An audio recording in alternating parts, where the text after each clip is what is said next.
Welcome to the Sagebrush Trail. Stories of the West. From the frontier to the Yukon.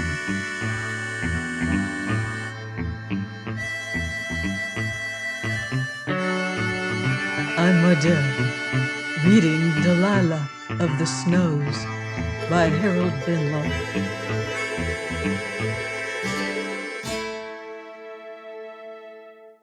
Chapter 30. Sewell's Downfall. Sewell went to Major Colthurst the following night and remained some time in conference with him. He also went there a day or two later to hear Esmond's answer to the suggestions he had conveyed, and when it was delivered, he found himself no nearer a compromise. There was not a man in the valley who would agree to what the police officer demanded. And though Sewell went back with somewhat modified proposals from time to time, affairs dragged on at a deadlock, while each party hoped to starve the other into surrender.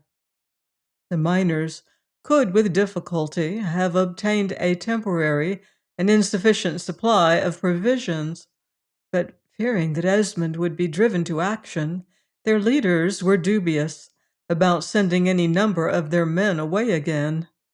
It was a game of bluff they were playing, and it had dragged out much longer than any of them had anticipated, while all could recognize that it was only by holding command of such a force as would render hopeless any attempt to drive them from their barricade that they could avoid an actual recourse to arms, which must eventually prove disastrous to them.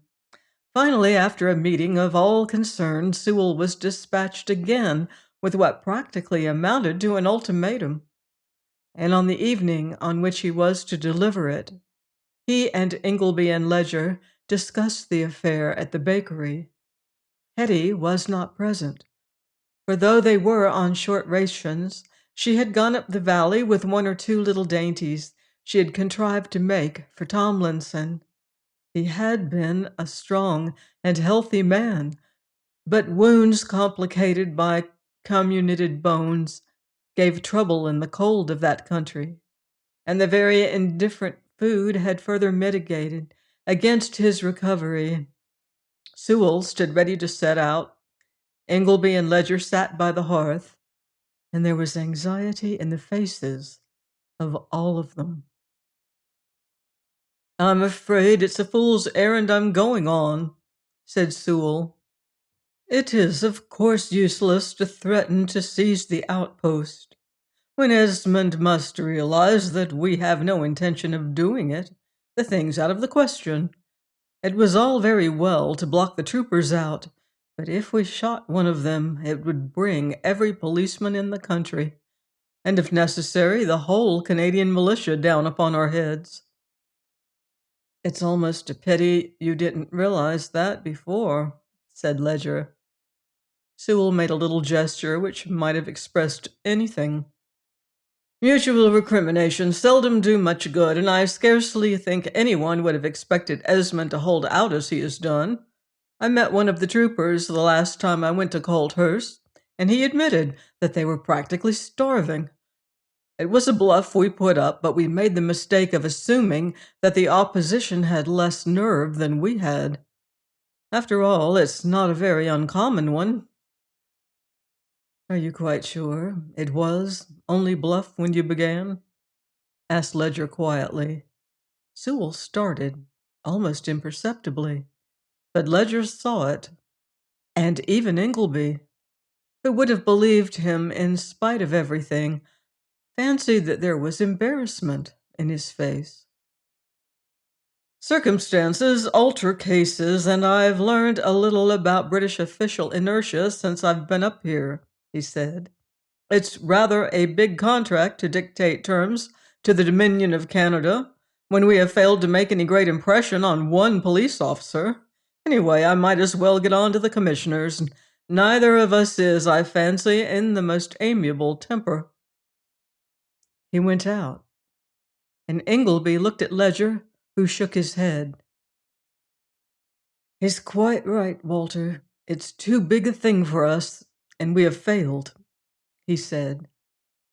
If it comes to the worst, and Esmond goes down, he'll beat us still. Ingleby said nothing, though his face grew grim, and Ledger continued with a little dry smile. Sewell will do no good. It's almost a pity we hadn't chosen another man. His heart isn't in the thing. You can say that when you know his record. And there was a flash of anger in Ingleby's eyes. Don't misunderstand me. Sewell will not actually play us false. He is, of course, a much more brilliant man than either of us, and he'll handle our case with his usual ability. Still, that is scarcely enough, and one has to admit that it's a poor one intrinsically.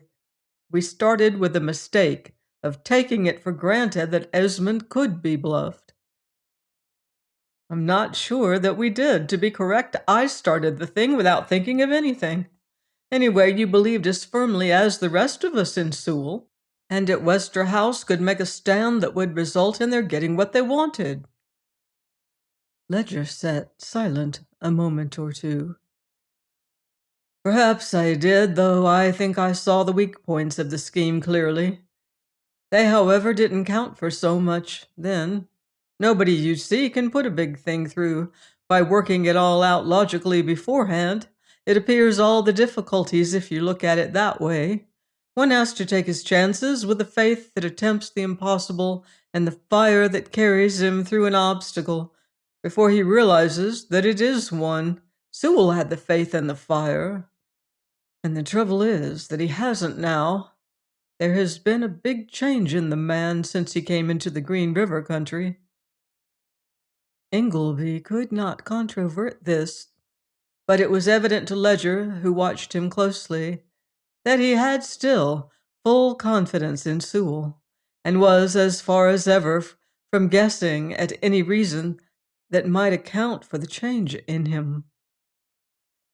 Well, he said slowly, we can't back down now. What are we to do? Go on. Play the game out to the bitter end. I think you know that as well as I do.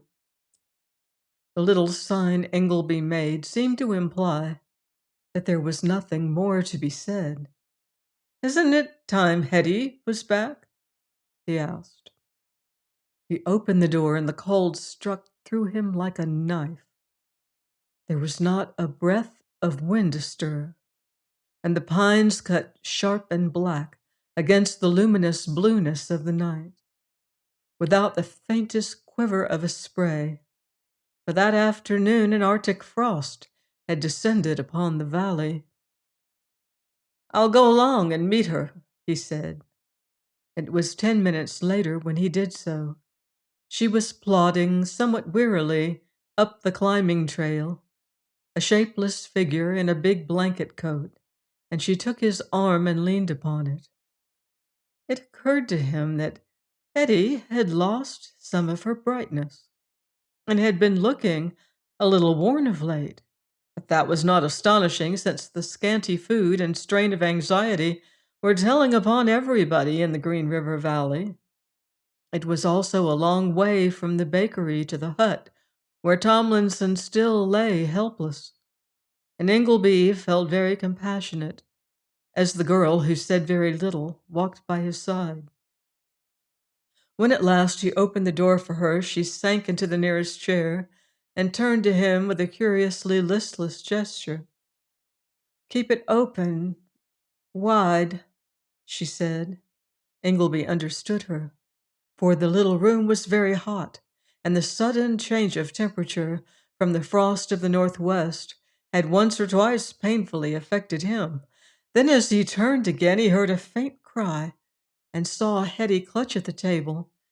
In another moment her chair went over with a crash, and he caught her as she fell.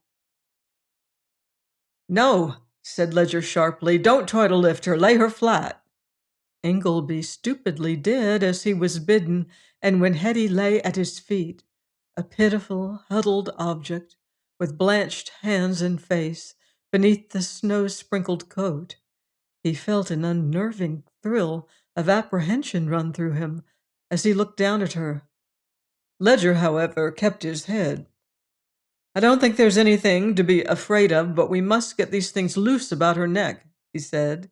"Undo that hook while I lift her head a little. It's pressed right into her throat." Ingleby dropped on one knee and with clumsy fingers loosed the blanket cloak. Then he stopped a moment and glanced at Ledger, who had slipped one arm under Hetty. As she lay, her garments were drawn tight about her neck and shoulders. "Go on," said Ledger sharply. "Get that collar undone. Be quick. The thing's choking her." Ingleby loosed the collar, though the blood crept to his face as the bodice fell apart from Hetty's white neck. Ledger was, however, not contented yet. "Pull those hooks out or cut the stuff," he said. What are you stopping for?" Ingleby got the hooks out, that is, one or two of them, and then he stopped again, while Ledger saw the narrow black ribbon pressed into the white flesh upon which his eyes were fixed. "I don't know what that is, but pull it out," he said. "If you can't get it loose, cut the thing."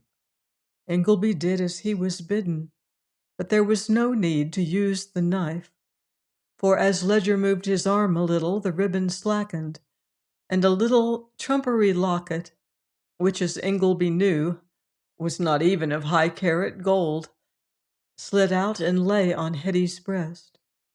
As he saw it, all the blood in his body seemed to rush into his face. Ledger, however, apparently did not notice that. "Get me the old jacket yonder. I want it under her shoulders," he said. Ingleby got it, and then stood leaning on the table, while Ledger still knelt by his sister's side. His face was set and anxious, but it was evident that he was equal to the occasion, and had not let his apprehensions master him. It was, however, different with Ingleby, for now there was no longer anything to do. He felt that he was quivering. "I'll run for the American who's looking after Tomlinson," he said. Ledger made a little sign. "No, don't go. I may want you. She'll come around in a minute or two. This room must have been 70, and outside it's 40 below. Where has your nerve gone?" Ingleby did not know. It had, however, certainly deserted him, and he felt for once scarcely capable of doing anything as he leaned upon the table. Then Ledger, who slipped the locket back beneath the dress, looked up at him. "She mightn't like to think that we had seen it, and of course I didn't know what the thing was," he said, and then added, without moving his eyes from Ingleby, "I wonder where she got it." Ingleby said nothing, though he knew. He had brought her the little trinket in England long ago, but it seemed to him that Hetty might not like her brother to know it. Apart from that, he was scarcely sensible of anything clearly, for he was overwhelmed by a horrible confusion, and he looked down at Ledger vacantly until a little shiver seemed to run through the girl. "Now, see if you can find the coffee," said his comrade sharply. "There's a little somewhere. We have nothing else to give her." Ingleby waited another moment until he saw a faint tinge of color creep into Hetty's face, and then he moved towards the box of stores, dazed from relief. He was busy for a moment or two, and when he turned again, Hetty was lying in the low hide chair, with her brother's arm about her and the blanket coat clutched closely to her neck. Ledger flashed a swift glance at him and pointed towards the door. "I think it would be better if you got out of this," he said. Ingleby also thought so, and went forthwith. He felt that he could not meet Hetty's eyes just then, and he wanted to be alone and get rid of the almost insufferable confusion that inflicted him. He had never made love to Hetty. They had been comrades, almost as brother and sister to each other. But she had worn his locket hidden on her breast, which was, he surmised, considerably more than a sister would have done. Brotherly tenderness could also, he realized, scarcely account for the uneasiness he had felt and the relief that had replaced it. But it appeared quite out of the question, in fact, a thought to shrink from, that he could be in love with two women.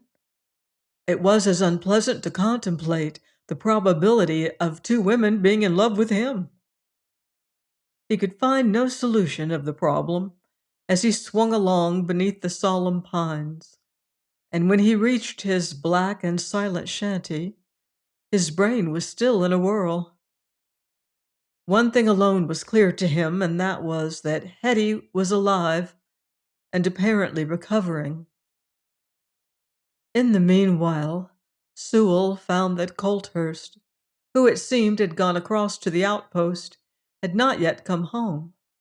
Grace told him so, standing in the doorway, with the sweeping lines of her figure cut in black against the light, and though she could see the admiration in his face, he could not see her curious little smile. Miss Colthurst had decided that the struggle between the miners and their rulers had continued long enough, and it was time she made some attempt to put an end to it. "Still, I really think you might come in," she said. "He will be back before very long." Sewell came in and sat down opposite her across the hearth, and Grace glanced covertly at her little watch, which hung upon the wall. Major Colthurst was punctuality in itself, and she realized that she had about 20 minutes in which to do a good deal. Ingleby's devotion to her, and it was perhaps significant that she felt that was the best description of it, was evident, but there were points on which he was as unyielding and impervious to suggestion as a rock, while Sewell, with his more delicately balanced nature and wider grasp of comprehension, was, in her hands at least, as malleable clay. "How long is this very unpleasant state of affairs to continue, Mr. Sewell?" she asked.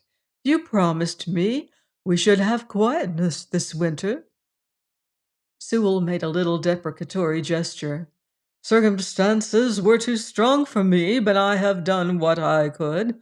Unpleasant as things are, they might be worse considerably." "It is a little difficult to see how they could be." She had straightened herself a little and sat looking at him with a certain quiet and half scornful imperiousness which she knew became her, and yet was not altogether affected. Sewell the Democrat understood exactly what she meant and knew that it was not the loneliness or physical discomfort the blockade entailed that she was thinking of.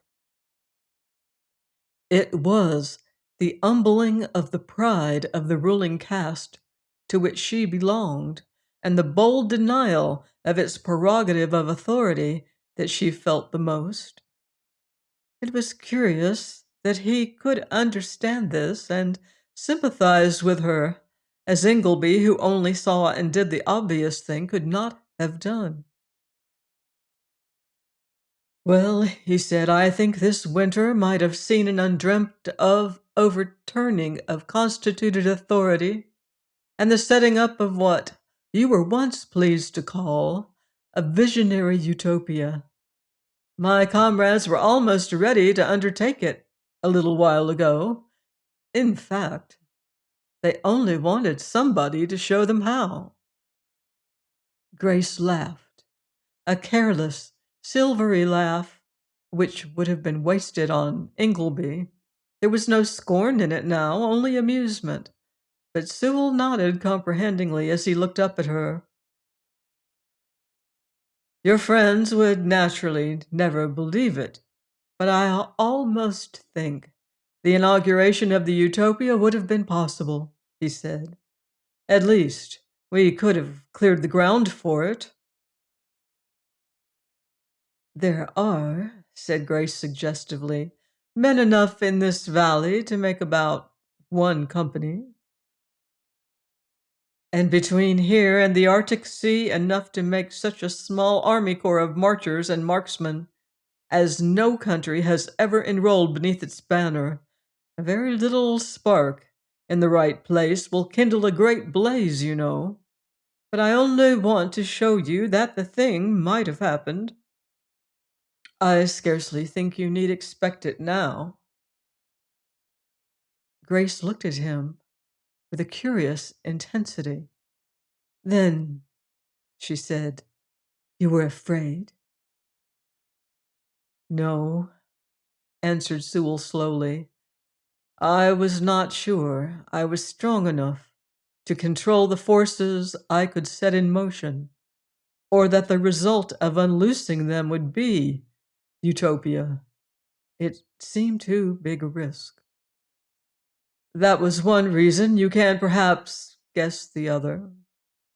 After all, one has to admit that there are certain advantages attached to the direction of affairs by the more highly trained divisions of society.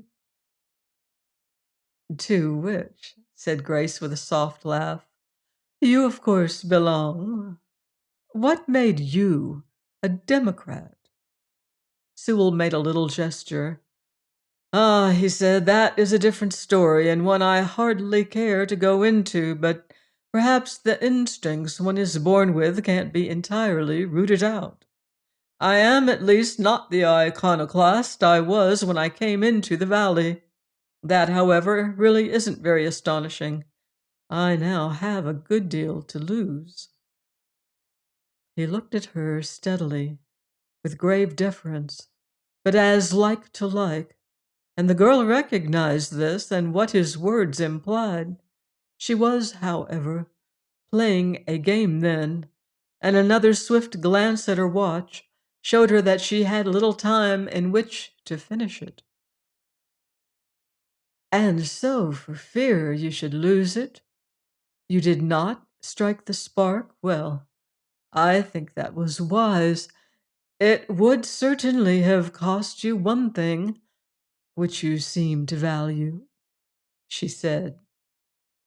This was vague, but it seemed to Sewell that there could be only one meaning to it. What he had feared to lose was not yet beyond his reach.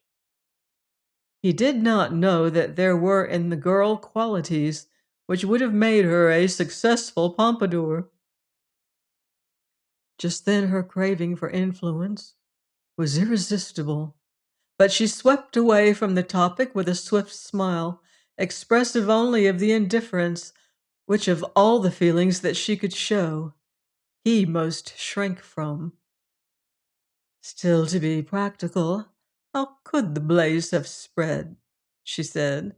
It would have smoldered out in one snowbound valley, and in the spring there would have been a very inglorious downfall to the strictly limited utopia. Sewell was nettled. There was, though it was seldom apparent, vanity in him, as both Hetty and Grace had guessed. Her blame he could have borne, but there was a sting in her smile that she should think him a visionary schemer led away by his imagination and without the faculty of execution, hurt him. The blaze would have leapt the snowy barriers, he said. In fact, that was all arranged. Then it would have flashed from range to range across to the Yukon. One tolerably big bonfire has been waiting some time, ready for lighting. I had only to send the message. I think you know why I didn't. Grace saw his eyes and understood the look in them. It was suggestive of passionate admiration. She also knew that a word would dispel it, perhaps forever. But she was lost in the game now, and what the man might think of her afterwards did not matter. Then there is a road out, beside the one you made to the settlement. It must be to Westerhouse, she said. Yes, answered Sewell simply. I've been there. Grace had just 5 minutes left, and a task before her which, under ordinary circumstances, she could scarcely have expected to accomplish. But she had to deal with a man who was, after all, of her own caste, a man with a deep vein of vanity in him, who was also in love with her. The latter fact had been apparent for some little while, and she let him see now that she recognized it, while during the next few minutes she used every attribute with which nature had endowed her, as well as art of a very delicate description. In fact, Grace had never until then exactly realized her own capabilities. Neither Sewell nor she could afterwards remember all that she said, and in fact, she said very little, though that little was suggestive, and there was no great need for a girl with her patrician beauty to waste words unduly when she had her eyes. In any case, Sewell was as wax beneath her hands, and when she had finished with him, she knew that the mountain barrier between the Green River country and Western House was not impassable, and how the one gorge ran that traversed it. If Sewell fancied she appreciated the passion which had led him to do so much for her, that was his affair. There was, however, a curious glow in his eyes when he rose as the Major came in. Join me next time here on the Sagebrush Trail for more exciting Western adventure in Delilah of the Snows by Harold Binloss.